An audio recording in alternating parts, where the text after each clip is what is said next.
જય માતાજી મિત્રો, પવિત્ર શ્રાવણ માસની પૂનમ એટલે રક્ષાબંધનનો પર્વ.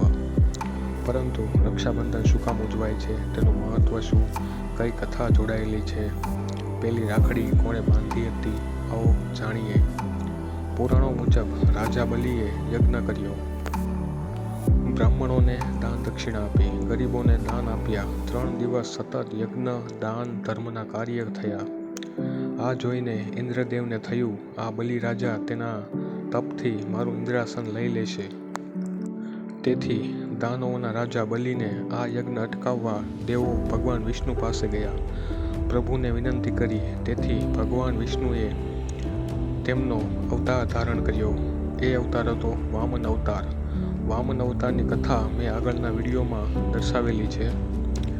વામન અવતાર ધારણ કરી પ્રભુએ બલિરાજા પાસેથી દક્ષિણામાં પૃથ્વી, પાતાળ અને સ્વયં બલિરાજાને માંગી લીધેલા.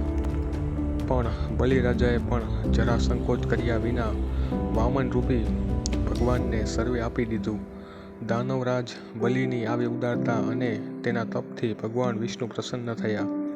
પરંતુ જ્યારે ભગવાને બલિરાજાના માથા પર પગ મૂકેલો ત્યારે બલિરાજાની સાથે ભગવાન પણ પાતાળમાં જતા રહ્યા હતા.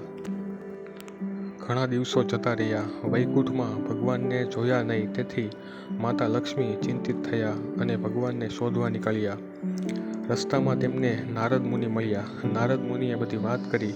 ભગવાન તો બલિરાજાની સાથે પાતાળમાં છે, ત્યાંથી તેને પાછા લાવવા પડે. તેથી લક્ષ્મીજીએ નક્કી કર્યું કે હું પણ દાનમાં બલિરાજા પાસે મારા પતિને માગી લઈશ, તે મને ના નહીં પાડે.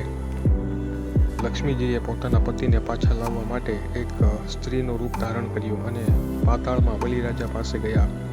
પરંતુ સાથે હાથમાં થાળી હતી, કંકુ, ચોખા અને એક રાખડી લીધી. બલિરાજાને જોયા અને કહ્યું, મારા ભાઈ, હું તને રાખડી બાંધવા આવી છું.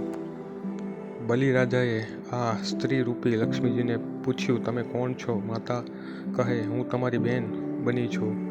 રાખડી નહીં બાંધો? રાજા બલિએ લક્ષ્મીજીના હાથે રાખડી બંધાવી. હવે રાખડી બાંધ્યા પછી ભાઈએ બહેનને કંઈક આપવું જોઈએ.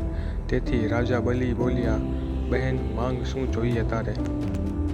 ત્યારે માતા લક્ષ્મી બોલ્યા, તમારી સાથે જે પાતાળમાં બેઠા છે તે મારા પતિ છે, તે મને પાછા આપી દો. હું લક્ષ્મીજી છું. પોતાનો ધર્મ સમજી રાજા બલિએ વિષ્ણુ ભગવાનને લક્ષ્મીજીને સોંપી દીધા અને તે દિવસ હતો શ્રાવણ સુદ પૂનમ એટલે કે રક્ષાબંધન. આમ સૌપ્રથમ રાખડી માતા લક્ષ્મીએ બલિરાજાને બાંધેલી. રક્ષાબંધન સાથે તો ઘણી બધી વાતો જોડાયેલી છે. માતા કુંતાએ અભિમન્યુને રાખડી બાંધી હતી, જેને અમર રાખડી કહે છે.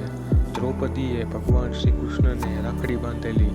આ પરંપરા આજ દિન સુધી ભાઈ બહેનના પવિત્ર સંબંધની સાક્ષી પૂરે છે. બહેન ભાઈની રક્ષા માટે ભાઈને રાખડી બાંધે છે, જેને રક્ષાસૂત્ર પણ કહે છે. તેના દુઃખ બહેન પોતે લઈ લે છે. રક્ષાબંધનના દિવસે બ્રાહ્મણો જનોઈ બદલે છે. માછીમારો દરિયાદેવની પૂજા કરે છે, તેથી તેને નારિયેળી પૂનમ પણ કહે છે.